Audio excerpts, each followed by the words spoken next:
Picture this: a simple printing machine, a few official-looking seals, and a fraud so massive it shook the very foundations of India's legal and financial systems. We're about to dive into one of the most audacious scams in the country's history. And that right there, that's the heart of this story. This isn't just about one brilliant criminal. Nope. It's about how a system became so broken, so full of holes, that it allowed one man to basically print his own money for years, completely under the radar. Just get a look at that number: 20,000 crores. The estimated value of the scam was just staggering. I mean, to give you an idea of how huge that is, we're talking billions of dollars. An amount so vast it left a permanent scar on the Indian economy and, maybe more importantly, on public trust. So how does a scam of this magnitude even get started? Well, it all began with one man who didn't just find a crack in the system, he blew it wide open.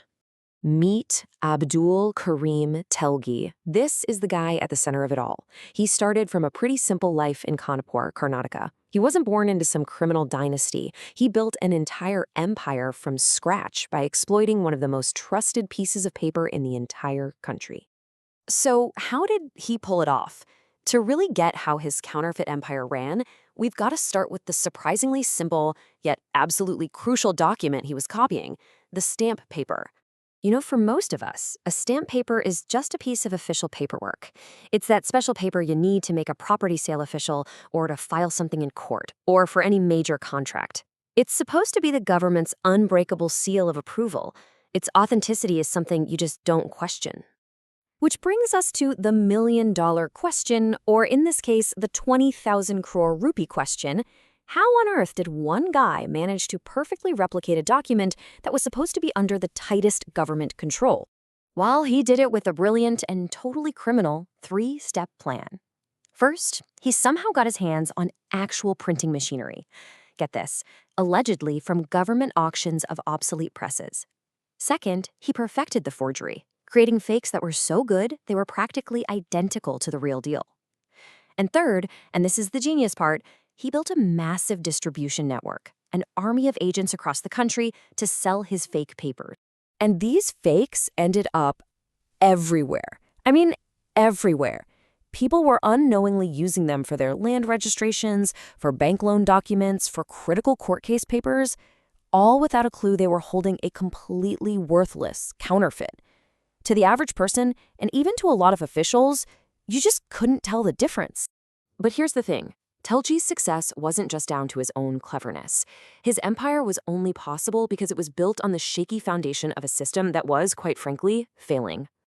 And this chart just shows you the sheer scale of the damage. We're talking more than 17 states affected, crores and crores of fake papers flooding the market. And the victims? It wasn't just a few people. It was our core institutions, the courts, the banks, and the public, all of us who rely on the integrity of these documents. So you have to ask, right? How could an operation this huge, running for nearly a decade, go completely unnoticed? The answer is as simple as it is, well, disturbing. The system didn't just fail. In many ways, it was an active partner in the crime. Investigations uncovered this shocking web of corruption. Telgi had help from the very people paid to stop him: police officials who turned a blind eye, revenue department staff who helped push the fakes, and allegedly even politicians who gave him cover. Now you combine that with zero oversight on old printing presses and no system at all to track a single stamp paper, and what you get is the perfect recipe for a nationwide heist. But you know, an empire this big, this brazen, it can't last forever. The sheer scale of the scam eventually became its own undoing. The first domino fell around 2002-2003, when police raids in Maharashtra finally blew the lid off the operation. That sparked a massive nationwide investigation by the CBI, and by 2007, the mastermind himself, Abdul Karim Telgi, was convicted and sentenced to life in prison. So they got the main guy, case closed, right? Well, not exactly. Even with the kingpin behind bars, the shockwaves from his empire just kept spreading across the country. The damage was done, and it was profound. I mean, just think about it for a second. Public trust in the entire justice system shattered. The legal validity of thousands upon thousands of property deeds, of contracts, suddenly it was all in question. And of course, the government lost out on massive revenue, money that should have gone to public services. But sometimes a total disaster is what it takes to force a real, lasting change. And if there's any silver lining to this colossal failure, it's in the lessons it taught the country about security, technology, and transparency. This quote right here just hits the nail on the head. The Telgi scam was more than just a crime. It was a brutal, multi-billion-dollar warning shot.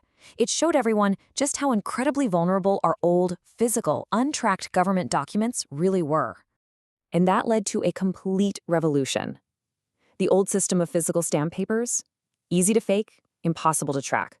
So, in its place came the e-stamping system, a digital solution where every single transaction is tracked, it's secure, and it's transparent. It's pretty wild to think about, isn't it? This massive, devastating fraud was the direct reason, the catalyst, that forced the modernization of a system that had been around for centuries. One of the biggest scams in history led to one of the most important upgrades in governance. And that kind of leaves us with one final big question to chew on. The Telgi scam taught us a really hard lesson about just how dangerous corruption is and why we need strong, transparent systems. So while we've moved to digital solutions, that core challenge of making sure our institutions are accountable, that's always going to be there. Have we truly learned that lesson? That's definitely something to think about.